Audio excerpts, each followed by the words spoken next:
Hello and welcome to the 10th episode of SocioTalks. In this episode, we have with us Shubham Prakash, who is the founder and CEO of WeDoGood. So, how are you, Shubham? Doing well, Abhishek. What about you? I'm doing great. So, let's begin with your journey. So, could you tell me, what is your educational background? Okay. Sure. So I completed all my studies before undergraduate from Bihar itself. So my father had a transferable job. So I was actually I grew up in different cities, like different small towns of Bihar, right?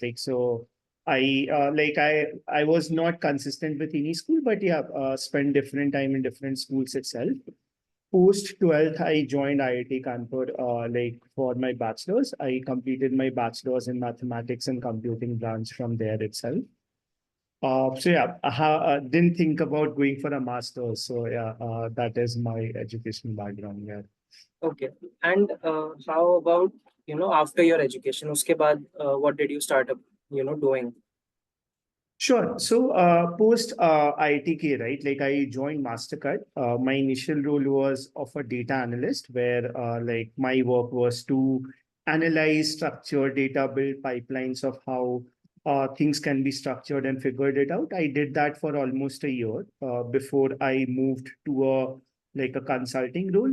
Like generally, like post MBA folks come there, right? Like and all that, right? And like this role was much more about like interacting directly with business clients and all that and helping them figure out on how they can do business experiments better and then also help measure the impact of those business experiments itself. So yeah.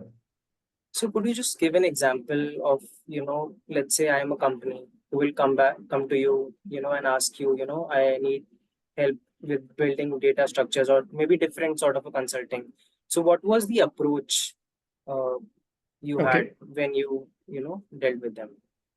Sure. So, it's like the product that I was doing, the product where I was working with, it's actually a SaaS based platform. Hmm. So, what happens there is that if let's suppose, like there's a company, right? Like we can assume any FMCG company in general. Let's take, for example, Unilever, right? Like, so Unilever is kind of selling their products from lot of places, right? And they have people who make sure that the Unilever products are visible across different shelves. They have figured it out. Now they want to increase the number of facings, which means that, okay, earlier the product had 3 facings. If we, let's suppose, pay a little bit to the retailer and increase the facings to 4 or 5, what will be the impact of that particular thing, right? Like, so my role was to actually help Unilever or not Unilever is not a client, but any Hmm. similar client to figure out like what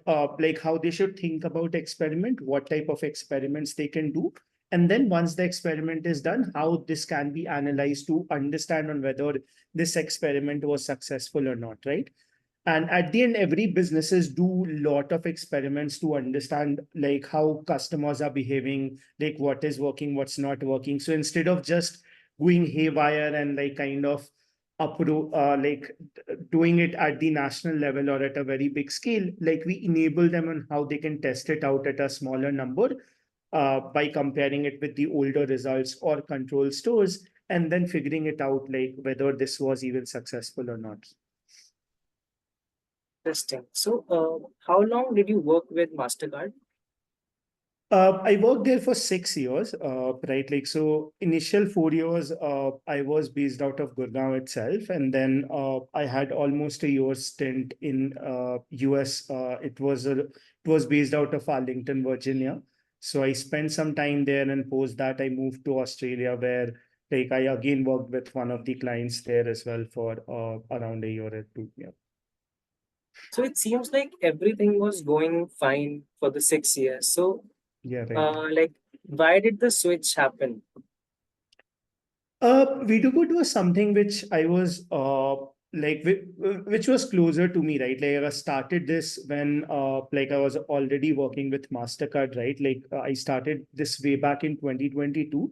However, the idea of doing something along these lines started peeping in 2020 itself, right? Like, so I've always been connected with social sector, right? Like, the journey has been a little different, but yeah, like I always wanted to do something in this sector. I've learned a lot actually.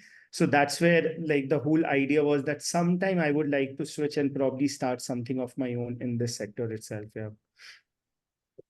So let's come to WeDoGood. So could you just explain briefly about what WeDoGood does?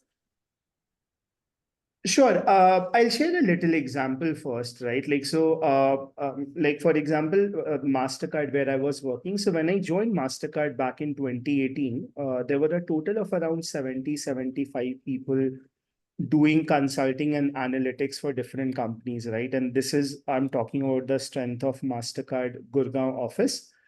By the time I left, this strength was somewhere closer to 700 people, right? Like, so if you see, they've grown almost 10x in 6 years, right? And almost everyone was fully utilized. So it's also not that people are sitting on bench and all that. So just think of the number, like the scale in which MasterCard grew over time itself, right? If I see other not-for-profits, I'm hardly able to identify examples of organization who have also grown maybe 2x or 3x in like 6, 7 years itself, right? The couple of organizations where I volunteered before, like I did not see any growth in a long-term period, and that's where like there was a huge curiosity on why these organizations are not able to grow and realize that there are a lot of problems where like skilled volunteering was like one of like skilled people was one of it. So just to summarize, WeDoGood is a skilled volunteering platform where we enable other not-for-profit and social ventures with skilled folks who probably are working full-time in corporates but would like to devote some time part-time to these organizations at pro bono level to help solve their problems and amplify their impact. So can you give me some sort of an instance where you mentioned that you were volunteering with a few organizations and you noticed that they were not able to scale or amplify their impact. So can you just give me an example of one organization? Don't name it, but you can give me an example of like what were the areas that they were working in, and when you were volunteering with them, what kind of observation you had that led to building of WeDoGood. Sure. So I volunteered long term in two of the organization. One was in blood donation space, and one was in like education and Mm. working with children in general. Right. I spent around close to 4 years in both the organizations itself. In the first one, I also acted as a India president, managing the whole like India operations for that particular not for profit. While in the other one, I was the head of like one city like for that organizations. Both the organizations, I would say, is that during the tenure that I worked with, like there was not a change, lot of change in terms of growth itself, right? In the first one, we did add a couple of cities, but over time we also lost couple of cities, right? Like so, like if I see, like comparing, like I joined that org in 2014, ended in 2018. So from 2012 till now, like they are operating in similar number of cities, doing similar number of blood donation camps and all that stuff. Similarly, the other example, right? Like, so it's a very known like organization out there. They used to be there in like X number of cities in 2014, 2015, as per what I can see in data. They are in similar number of cities today as well, right? Like, so probably working with little lesser number of children, but right? Like, so in general, I haven't seen growth in both the organization where I worked with, right? Definitely they were doing great work, but like the factor of that, okay, you need to scale was probably missing. And it was not that the organization didn't want to scale, but they had different challenges and all in their journey itself. Yeah. So could you highlight these challenges that these organizations are facing? First, you mentioned that skilled people are not joining them. So there's how the intervention of WeDoGood comes in. So what were the other challenges that they have? So when I was starting WeDoGood, right? In fact, I and with a couple of my batchmates from IIT Kanpur, we did a very thorough study of like what are the different challenges that are existing in the social space itself, right? The first challenge that most of the organization face is the lack of funding, right? Like, so organizations have to secure funding on a very regular basis, and they are not able to sustain donors for long term instance, right? Like, so a lot of organizations bandwidth goes into fundraising on a very regular basis. It's not like you set it up once and then it's growing eventually. You have to kind of rework on it every year to make sure that your organization is getting funds. Like we surveyed around, I think, 10, 15 organizations at that point of time, and we realized that organizations spend somewhere between 25, 30% to even 60% money just to raise that amount. So if an organization is raising 100 rupees, 30 to 60 rupees goes into the fundraising efforts itself, and the rest amount goes into that, right? Like, so one of the biggest issues is funding, because it's not a, like what you say, like it's not a revenue model, right? At the end, they have to depend on donations and all that. So that's the biggest challenge. And that leads to a couple of more challenges as well, right? Like, so a lack of skilled people or people who can actually think about structuring it, operating it, growing it, and all, right? Like, so most of these organizations face.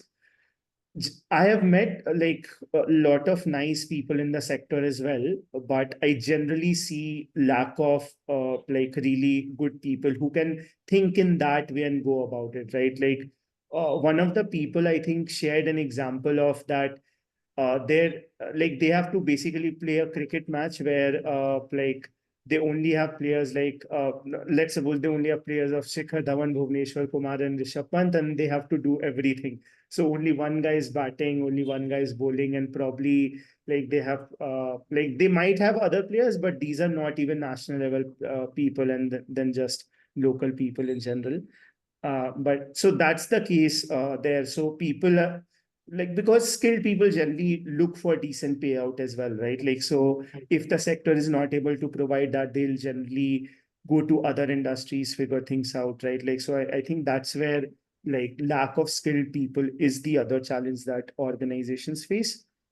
The third thing that I realized in general, however, it could be false as well, is lack of collaboration. Like, I Hmm. generally see that the sector is very close knit, but I don't see a lot of M&A happening, like merger and acquisitions happening in this like in this sector in general, because there's no revenue model. How will you generally acquire or how will you generally merge, right? So what happens is like I didn't like the idea of, let's suppose, an organization. I'll think about, okay, let me start a new NGO, and we develop. So if it is an education space, we'll have to develop everything from scratch, the curriculum, the other things, and all that stuff, right? And we have tried thinking about, like, there are a couple of examples recently where we were trying to get the education curriculum for a very small organization from a big one, and they were like very hesitant to share that as well. So like if you see, what's happening is people are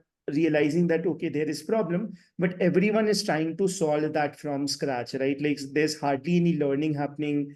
People instead of people instead of like acquiring maybe a smaller NGO and figuring like who probably have a niche and understanding of that, think about building things from scratch itself, right? And I think that's where like the sector is also not able to learn from each other and then grow faster in general, right? Like, so that is like the third thing that we realized was a challenge in general. Yeah. So can we come to how WeDoGood is trying to solve these problems? Like you mentioned about, skilled volunteering. So if you could just give me a kind of a framework, how does WeDoGood, is in the picture? Sure. So we thought earlier that probably if we are able to solve funding, I think the other things can be solved, right? But we realized that all the different solutions which can be done for funding or fundraising are already there into the market, right? Like there are at least tons of solution from retail fundraising to like people who are matching with CSRs or philanthropists and all that, with commissions and all that. Everything exists. So that's where we realized that fundraising is probably not the challenge.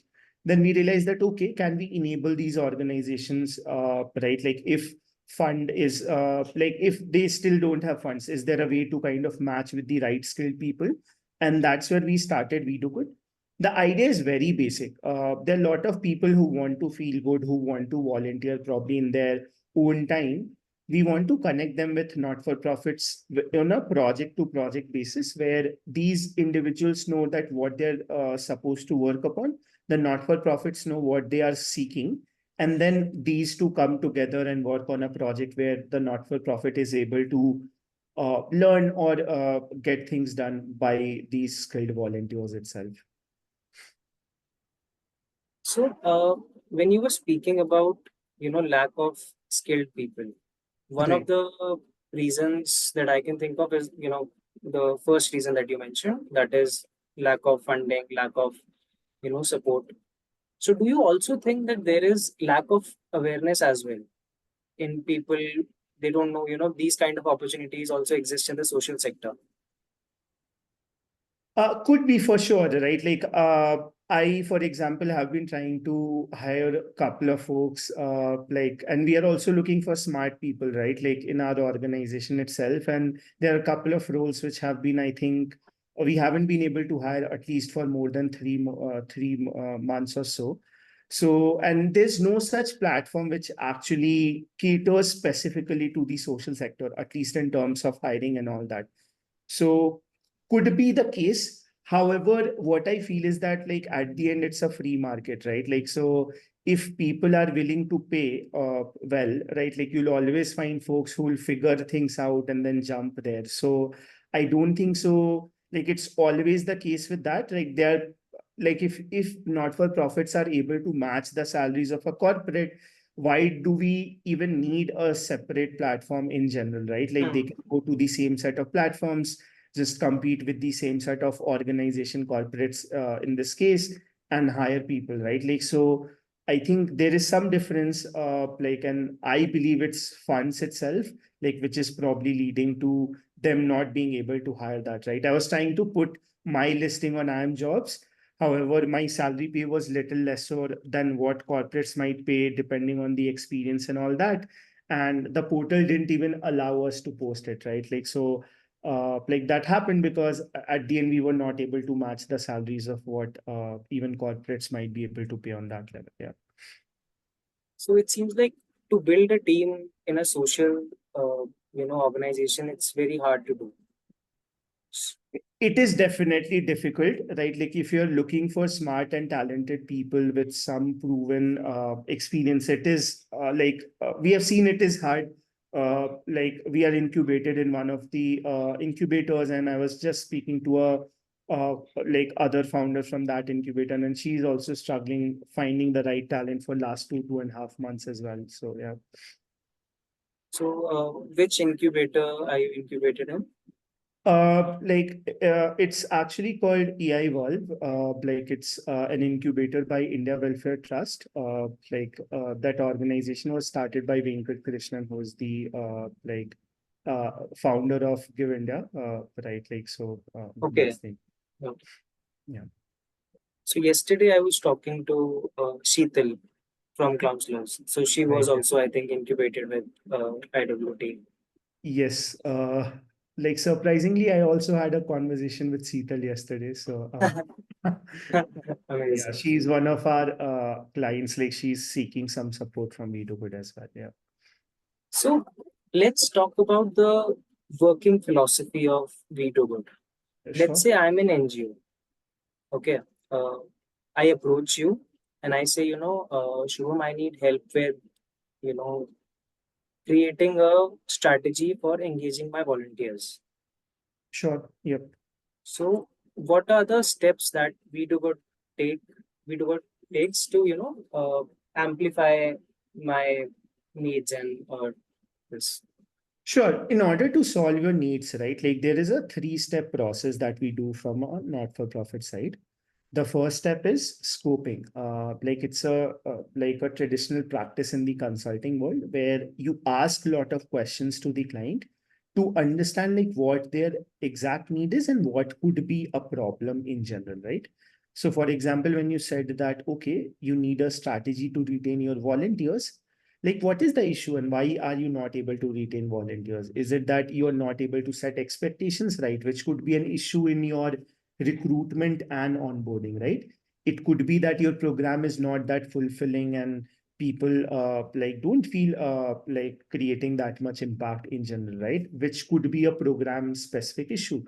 It could be a culture issue as well, that generally the culture is not there where volunteers feel appreciated, and then they generally do not stay in the organization for that long, right? So it could be a culture issue. Now if you see, all these three need very different approach, right? Recruitment and onboarding needs an approach of how you recruit people, the processes, the systems, and all that, right? The program is all about program design, which need a different set of people itself. And then the third one is more about human resources, how you can create a community and all that. So the answer to this can differ based on how the organization structure is and all that. So we generally spend 2 to 5 meetings with each not-for-profit, really understanding what their problem is. And like just to share, most of the not-for-profits don't even know like what's the exact problem. And I think it's always there with organizations, right? Like it's not just with not-for-profit, even businesses, when they come with a problem, since I have a consulting experience, they don't even understand like what's the issue, because they are so much ingrained in their regular working. They're not able to look it from outside and then figure it out that, okay, this could be a challenge in general. And that's why the consulting industry is booming, right? So we spend a decent amount of time to understand their problem itself, figuring out like what's the exact need, what's the reason because of which this problem is even existing, right? Then we translate them into different skill sets that are required. So let's suppose uh like your in your case itself, the issue is with the culture. So recruitment and onboarding is good, the program is good, but the culture is not there. Now how can culture be made, right? Like culture be made, generally you need HR specialists who understand like how culture is created. You need people who understand community better, right? Like how to bring people together, how to engage them and all that, right? So we'll identify like then what are the skill sets which will be required to solve this problem in general. And then we'll start looking for those people in our like area. So we already have a list of vetted volunteers who apply on a regular basis. So we ask them to apply, then we look over their profiles and see like who are the people who actually fit these things. If not, we have different ways of reaching out to people with the experience who might not be even our volunteers via outreach methods. And then we request them to join as a volunteer for that particular project specifically, right? Like, so we figure out like what are the skill sets required, and then we match make with the volunteers. If we have those volunteers, well and good. If not, then also we seek the whole world and try to identify the volunteers that's required for the profile itself. Then we kickstart the project. Then kickstarting project also needs couple of things, because people from different working backgrounds are coming in. You need to make sure that they are also on the same page. They know when a certain problem arises, who is going to solve it and all. So we have couple of kickoffs where we do team norms exercise, where we figure out that, okay, if certain issue arise, what to do. If someone is missing, do we cancel a meeting? Do we go ahead with the meeting? How do we plan the project and all that? So that's the kickoff phase. And post that, it's the project monitoring, where the volunteers and the NGO POCs, whoever is the responsible for that project, meet on a weekly basis, try to work on it. However, we have a person responsible who is just checking like how things are going on a very regular basis, intervene when needed. So let's suppose if a volunteer is feeling demotivated, might drop out, it's looking like, or an NGO is not responding regular basis, or the project is not moving forward, we intervene accordingly. We try to figure out what's the issue, and then we try to solve it as well, so that the project reaches its end outcome. And this we do it via AI. So every call is being recorded by a AI tool, which records not just the things that we are speaking, but also the also the facial cues, right? Like, so if a volunteer is always interested, trying to speak a lot and all that, right? Like, so their scores will be higher. If the volunteer is kind of not very interested, looking over other things, seems distracted, their scores will be lower. And if we see a trend of like a decline in general of their motivation scores and all, we then intervene as well. So that's how the process is scoping, where we understand the whole uh, project, what their exact need is, then matchmaking, where we matchmake with the right project. And then the third is kickoff and monitoring, where we kickstart the project and monitor the project so that it reaches till the end outcome itself. So can you give me an example of the impact that WeDoGood has on any organizations? You know, might choose to not name the organization, but let's say one organization was getting X amount of funding, but after your intervention, the funding grew to 2x or something like that. So can you give an example of that?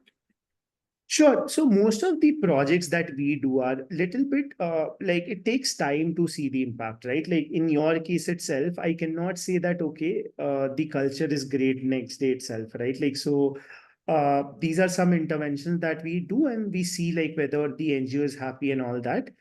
However, I do have a couple of examples where we have seen instant impact. So we generally don't take a lot of fundraising project where the volunteers do it themselves. However, we took one project where there was an urgent need and like the fund that was supposed to be raised was done by both the NGO community as well as the volunteer who was coming in. So this was done for Self-Reliant India. It's an organization based out in Rewari, Haryana. So the volunteers, I think, worked for around 1.5 months, like 6 weeks with that organization. They created a framework of how retail fundraising can be done. And during that 6 week itself, the organization raised 5 lakhs. It's, I think, 5 weeks of implementation. The organization raised 5 lakhs itself. I think they continued it. I'm not sure about the exact amount that they fundraised till the end. But when we closed the project, it was somewhere between 5 to 6 lakhs that the organization raised. I'll give you another example of a social venture. So there's an organization called Bastar Se Bazaar Tak, which is based out of Bastar, Chhattisgarh. So what they so generally most of the wholesalers and all or people who collect produce from farmers don't come there because it's an Naxalite affected area, right? Like, so there was a like people there developed a cooperative very similar to Amul to take the produce from there, either collect, create some product or take it to the market in Raipur and or nearby cities where they can sell this directly to the where they can sell this directly to whatever setup that they have, right? Like, so in cities, there's setup where farmers can come in and sell their product. It's a mandi to sell it to sellers, right? Like, so that mandi itself. So they were facing challenge on how they can increase their sales. So we got couple of folks, right, like with different backgrounds to actually help them figure it out on how they can increase their sales, how they can build consistency and all that, how they can kind of solve their debt stock. Like they were not able to send produce on time, which will lead to some debt stock, which will lead to losses and all that. And this whole process really helped like that organization with some other interventions as well. They were lacking some funds. So they took some funds from Yunus, the Grameen Bank person, and they were connected by AM Bangalore. And these strategies that we provided, that organization grew from supporting 70 farmers to around 380 farmers in just 6, 7 months, right? Like, so we helped them with all the strategy on how they can sell more. We held them with a partnership with like one of the giants who takes stuff and sell it, like more of like a QSR or a delivery company, right? Like, so we helped them initiate talks with them. We helped them figure out like how they can structure their process, look it over Excel, figure out like what should be their focus in the next month and all that, and then take it forward in general. So yeah, these are two projects where we saw like instant impact. But yeah, there have been a lot of projects with similar work done as well. Yeah. So, can you tell me like how long does a project last for? Sure. And what does it cost for an NGO? Okay, generally a project is between 1 to 3 months, right? Like, so we design the project when a NGO comes with a need to keep it between 1 to 3 months. Sometimes it could be little longer. So recently we are developing an app for Pran. Pran is a mental health organization, and the app development process itself is like bit long. You cannot develop it in 3 months with the help of interns and volunteers. So we have divided it into phases. So a problem can be divided into multiple phases, but one phase, one project is generally between 1 to 3 months. We used to charge 6,000 earlier for these projects, but at the end we realized that we also need to sustain and we don't really want to go into the fundraising route, right? Like, so we charge somewhere between 6 to 24,000 rupees for each project. Right, our costs somewhere are closer to around 24,000 right now. So that is how it is. Hmm. And how big of a team do you have right now? We have 7 people working full time, including me. Right, like, so yeah, and we have couple of other volunteers who are supporting in internal operations of WeDoGood Hmm. as well. So they are not working with others, but they are working with WeDoGood in recruitment, Hmm. in like solving certain internal processes and all that as well. Yeah. So tell me one thing. You are a volunteer-based organization. Right. So it could be that, let's say I'm a volunteer and I join a project, but I might have some other commitments and then I have to leave the project. And that must be happening. And maybe sometimes the volunteer actually told you that they have a certain skill set, but they don't have that kind of a skill set, or maybe they just know the basics of it. They're not the experts in it. So, Right. how do you plan for these pitfalls? Because these would actually impact the NGO. For sure, right? Like, so there are two problems which you mentioned, right? Like, the first problem is very consistent with the social sector volunteering space itself, where volunteers will commit but might drop off in between. And it's fair, right? Like, at the end, they are not monetary compensated, there's no contract and all that, right? Like, so we ourselves don't commit to many of things like saying that, okay, we'll go on some trip with our friends and then backing it out last moment. So that is totally okay. What we do is we try to figure out like we try to set the right expectation with the volunteers upfront, right? So when they are starting the projects, we recently have started signing a very informal type of contract where we ask them to say that, okay, they'll commit 6 hours on a weekly basis for this project, or going forward we ask them to share if there are some unavailabilities that you might have and all in general. And as I mentioned, we have that a lot of volunteers drop out not just because of external reasons, but because how they're feeling in that project or in that work as well, right? Like, so we have that AI tool and we have a person responsible to ensure that every project is going fine. So that's where we also identify that, okay, if we are seeing someone being distracted, not motivated in couple of calls, we'll intervene, we talk to that person, probably ask NGO to shoot a video and share that, okay, how they are helping them create that impact, and also so that they feel good again about themselves, and then they continue the project. We have also had different cycles. There was a time when we had a lot of dropouts, but I think with these interventions and all, we have been able to figure things out, and we have like less than 4 or 5% of dropout rate in general, like, which is quite great for at least the volunteering industry in general.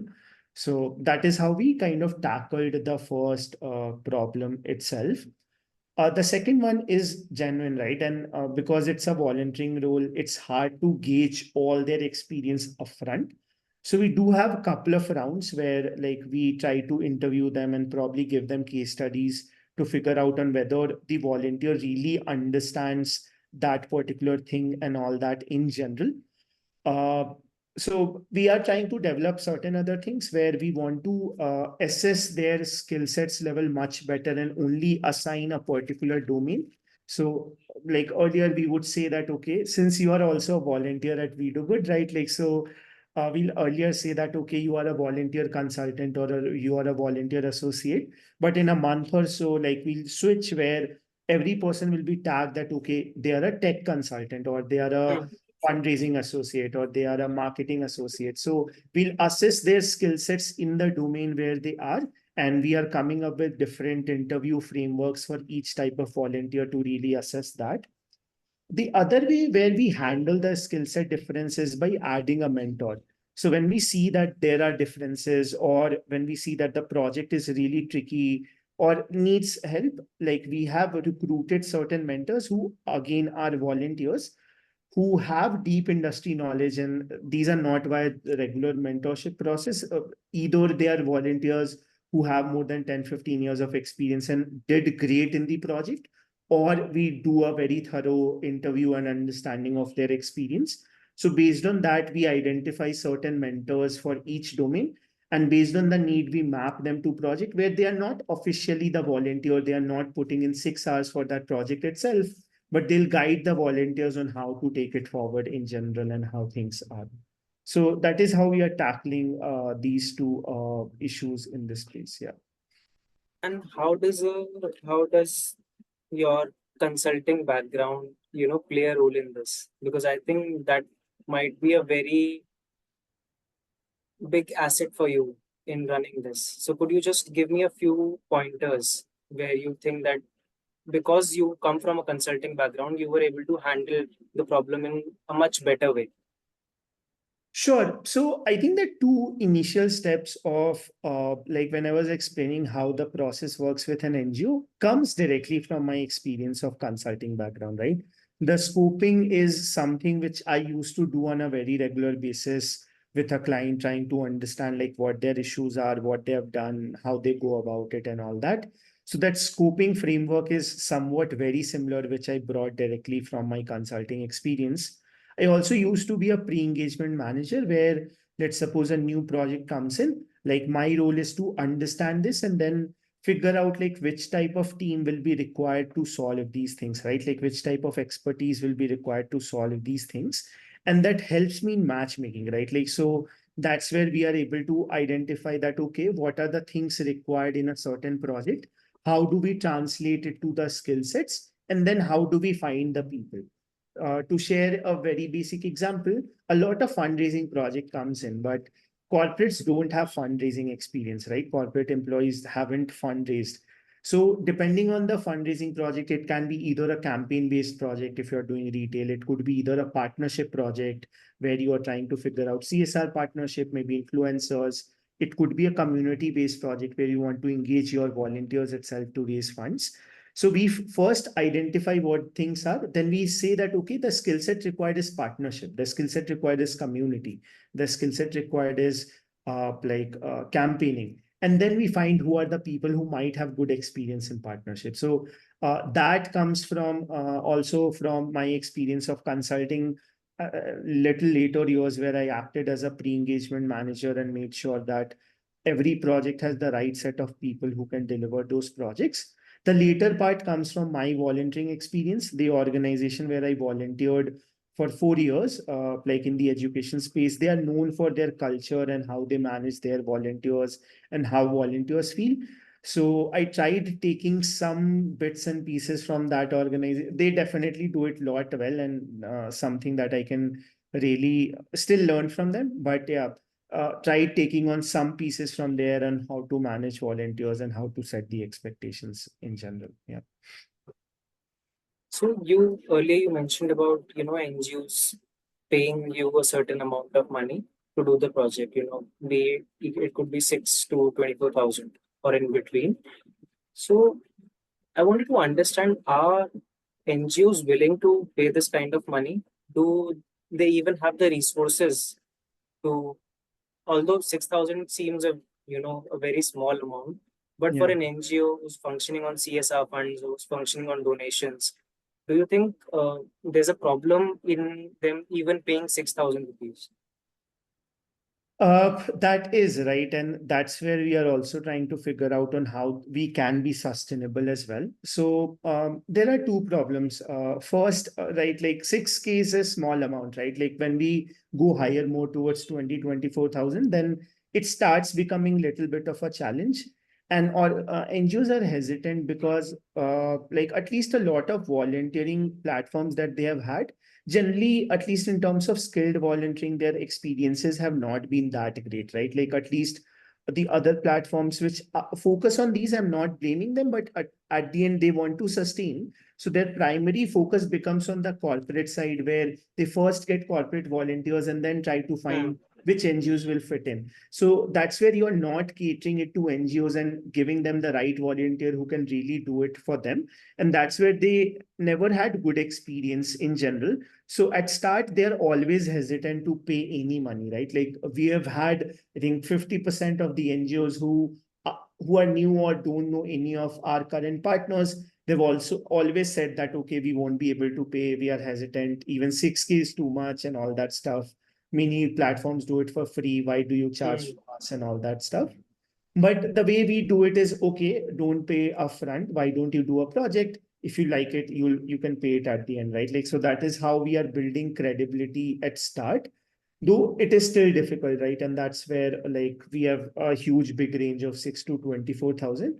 The other challenge is that many organizations still are supported on CSR basis. So they are generally not able to show this expense as part of their CSR because CSR is very bound. They have like certain restrictions on what you can use it for and what you cannot use it for.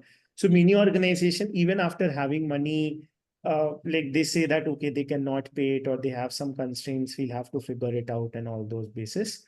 So it's a mixed thing, right? Like, and that's where we are also trying to identify on how we can optimize it and probably get NGOs to pay for it as well because at the end the value that they are getting, like we have surveyed many, like most of them have said that they have received values more than 1.5 lakhs from these project itself.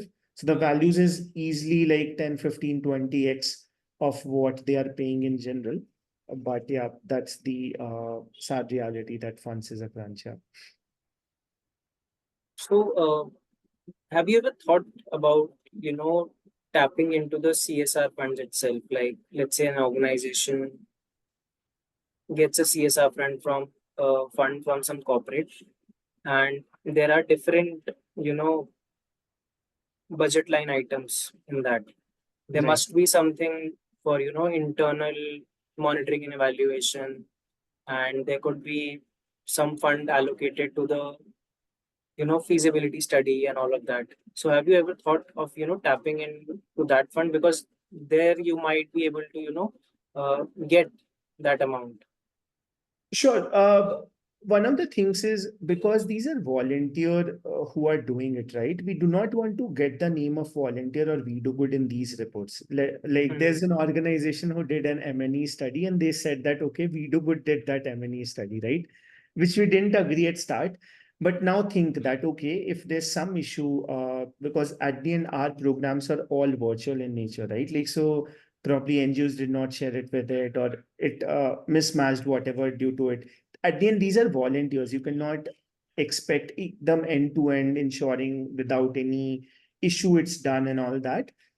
We cannot commit our name to it, right? And all these funds are associated to make sure that all the feasibility done is end to end. They'll use our name to show that, okay, they Yeah. did feasibility study.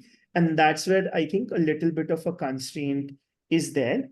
However, we are planning to explore, right? Like we just thought recently of why don't we work with CSR, where we ask them to pay a certain component to us directly to support these projects, right? Like, and we'll help their partners in certain organizational development areas, and the CSRs and the organization can choose mutually between like what are the organizational development areas they want to support these organizations on and then kind of take it forward. Yeah. So, how is WeDoGood structured? Like, is it a private company or is it a section head? Like, what is it? So we started as a Section 8 company, like when we registered, like we wanted to just run it sustainably, right? Like there was no like profit motive from it. But since we got to know that, okay, right, like Section 8 companies need to have 80% of their revenue as donations. So we had to set up a private limited and move all our operations there so that we can fulfill that compliance thing in general.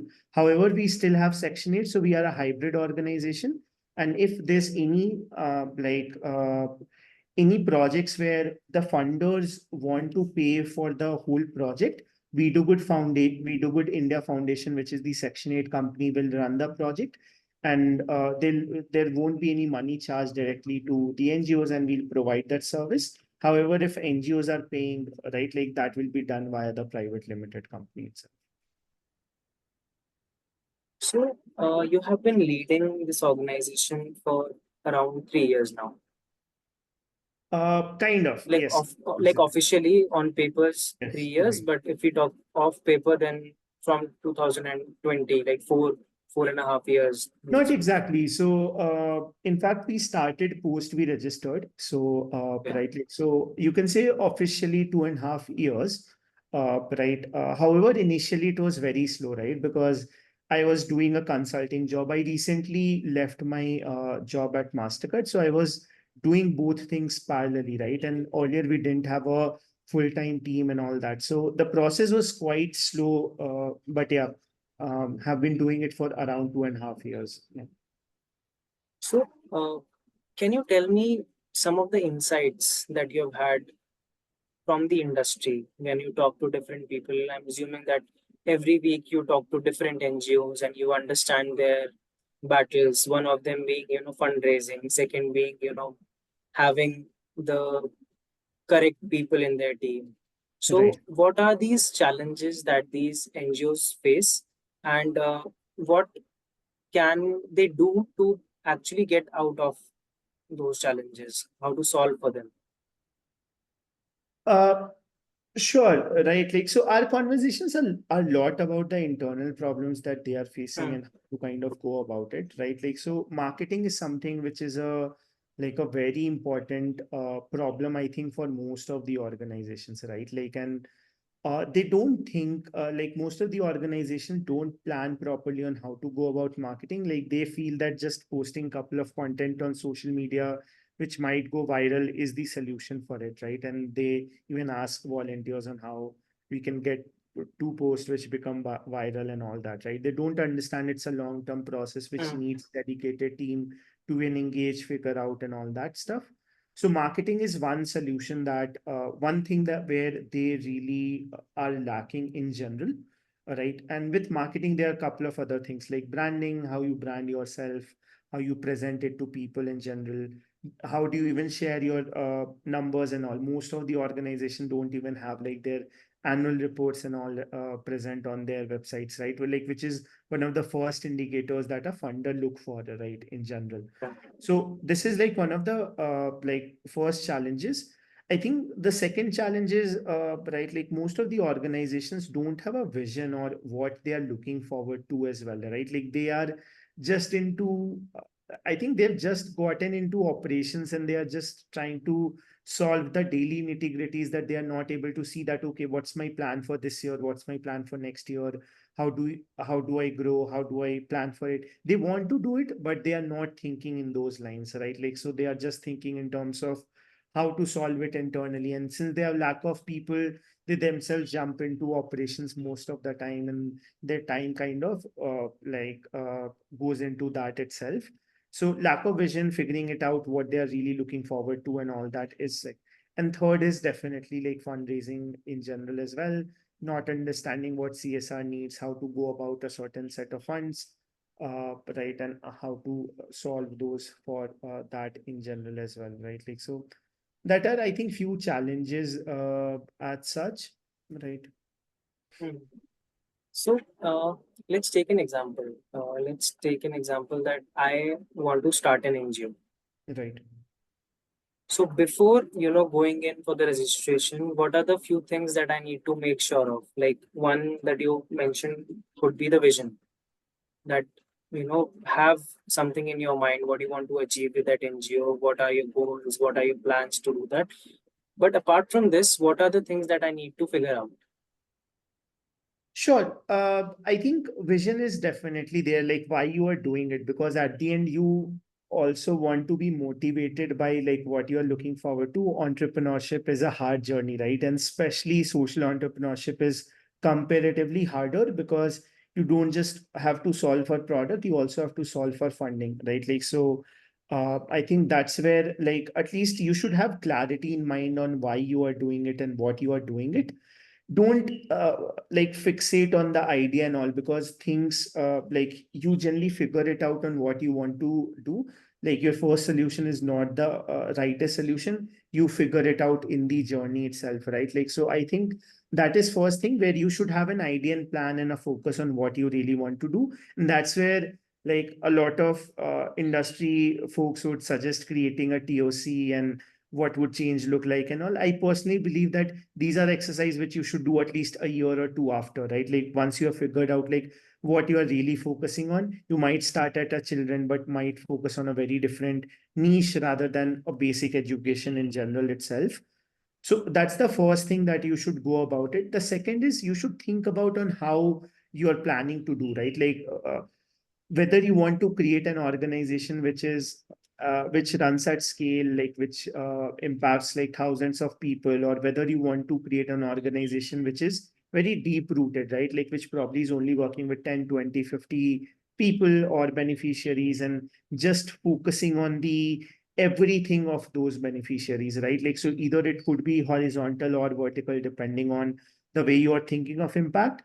And also think about like what skill you are thinking to build, right? Like are you I'll give you an example, like someone in my family friend, right? Like, so she actually has a bakery kind of a business, and what she does is like she creates good like cake and related stuff and then sell it across. And I always used to think, why are you not growing? Your cakes are amazing, why don't you set up a shop, maybe do this? But then I realized she's happy with what she's doing. She's not looking for a full-time job. She's looking for some free time and doing this. So also identify like what's your purpose in this sense? Like what are you really looking forward to it? So once you have clarity about yourself, how what you are looking forward to it in general, I think that's where you can start. And once you start, just try figuring out what is working, what is not working. Don't just get into the operations.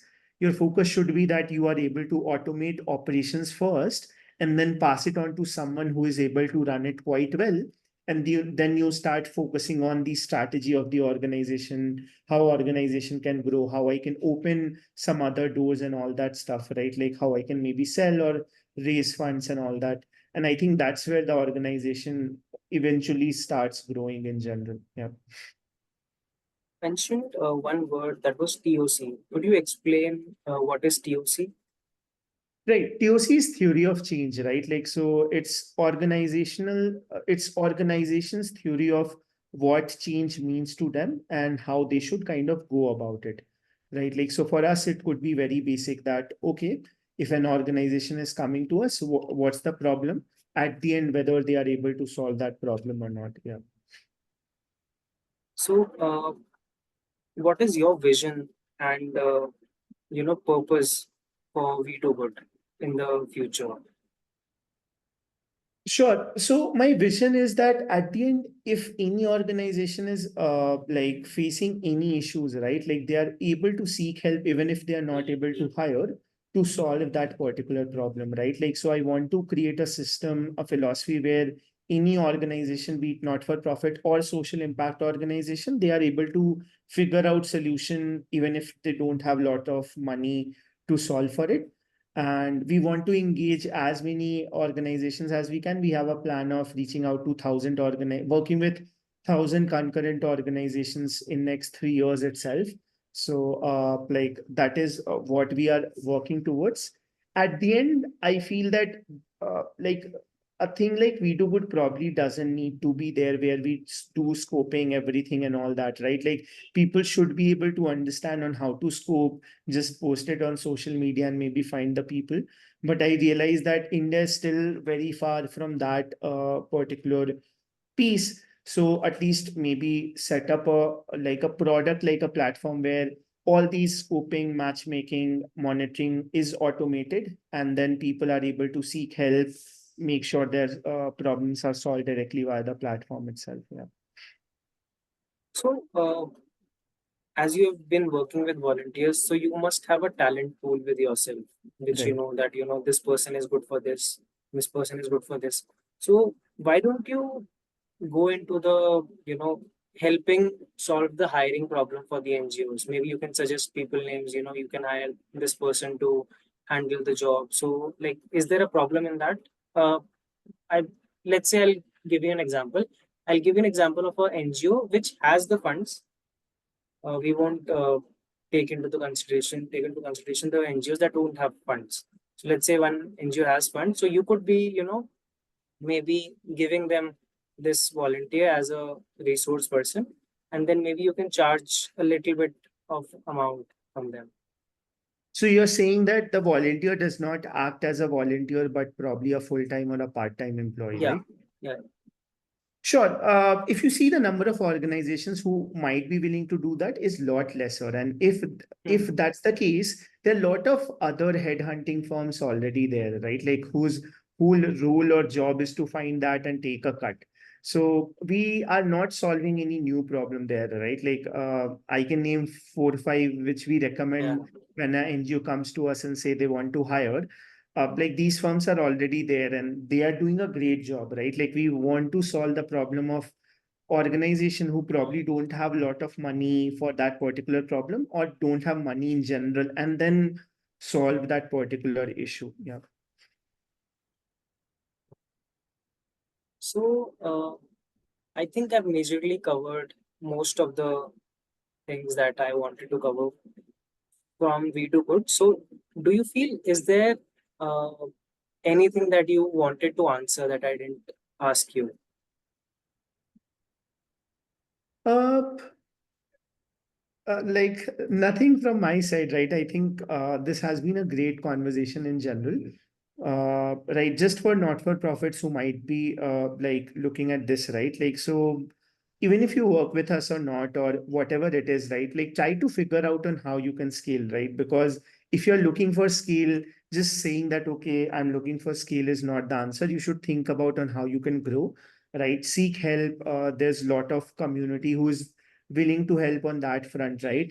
Probably think about on how you can take yourself out from operations, how you can probably move in strategy kind of position where you think about strategizing for your organization, how this can be done, how money is solved, and then take it forward. I think if you start doing it, like you will be able to solve most of your problems and grow quickly Hmm. on that aspect. Yeah. So, at last, I'd just like to have a feedback.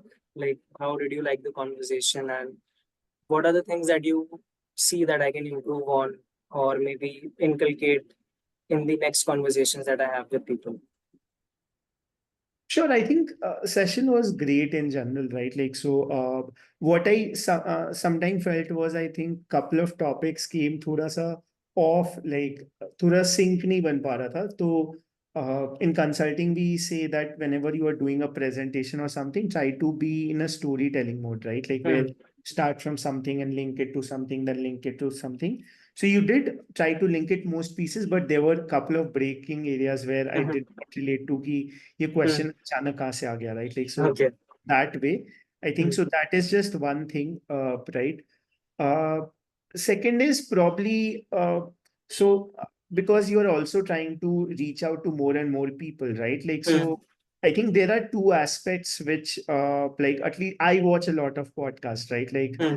I have seen Nikhil Kamat's podcast end to end in one sitting, all of them. I watch Barbershop, most of the entrepreneurship related podcast in general, right? Like, so all these episodes, what I've realized is that, like, I think things that work out is either humor or like the family background and those kind of things, right? Like, so I think problem and all definitely like people would like to see, and generally वो 1 घंटे के podcast से वो नहीं हो पाएगा, but you have to figure out a hook की how are people engaging throughout this whole journey. So initially maybe discussing I've like seen at least couple of other of your interviews as well. तो उसमें वही Hmm. लगता है कि you kind of very slowly glimpse through, मतलब बहुत ही छोटे में cover कर हाँ. लिया, you move to that. Hmm. And if I see others, except barbershop, which is very much focused on business, others में थोड़ा time spend करते हैं. Even Ranveer Yeah. Advaitia Hmm. spends a decent amount of time. So I think that's where you can try to understand Hmm. the person in general, and their stories are something which people will be able to relate a lot, right? And जब relate करेंगे ना तो फिर वो क्या कहते हैं, I think then people will start listening and probably be hooked and all that stuff as well. तो Makes sense. Yeah. ये सही है. एंड एक लास्ट थिंग और जो मुझे जनरली, एक्चुअली मैं वीडो गुड में एक टाइम सोच रहा था कि हम पॉडकास्ट करेंगे, तो Okay. I don't know, maybe later some time, Hmm. But not at all now. We Our focus is right now is very different. So I was trying to also understand from people and Reddit and all that how to do it. You need to put some hooks in between, right? Like, so it's very Hmm. similar to like volunteering journey. And so I was reading and researching about on how to like keep motivation or attention of certain people, right? Like, so I have a very basic theory. It's applicable to people watching videos, and it's applicable to volunteers being associated with a thing as well, right? Like, first you have to start from a very high, right? Like, so what the hyped up thing where people are able to engage well, थोड़ी सी very high energy, right? Wow, ये हुआ है वो हुआ है, and वो सारी चीजें, maybe something like that, where people see that okay, it has started. Then क्या होगा ना, वो धीरे धीरे डाउन आएगा. Then what you have to do, you have to put some energy boosters or something like that. So कुछ या तो controversy, कोई hook, या you should plan it कि 10 मिनट बाद आ रहा है, 12 मिनट बाद आ रहा है, या 6 मिनट बाद आ रहा है, depending on where you see most of your dropouts. And that is how most of these podcasters also do, right? Like, they plan their questions that way कि उसके बाद से they improve. So ये ऐसे start हुआ, ये dip होना शुरू हुआ, फिर you provide some hook or a booster or something which जिससे ऊपर फिर से आया, and then वो वापस down, फिर थोड़ा ऊपर, and this is how the journey will be.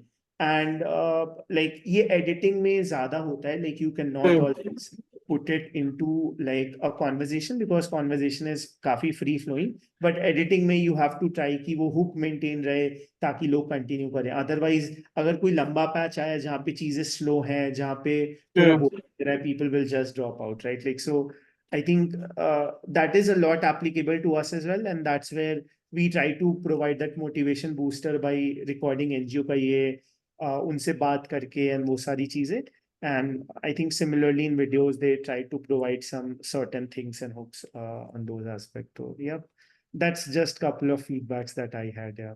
I mean, that's the greatest feedback that I've heard till now. Otherwise, most of them were like, I had fun, it was good. And this has been the most, the feedback that I can learn from and maybe implement in the other episodes that I do.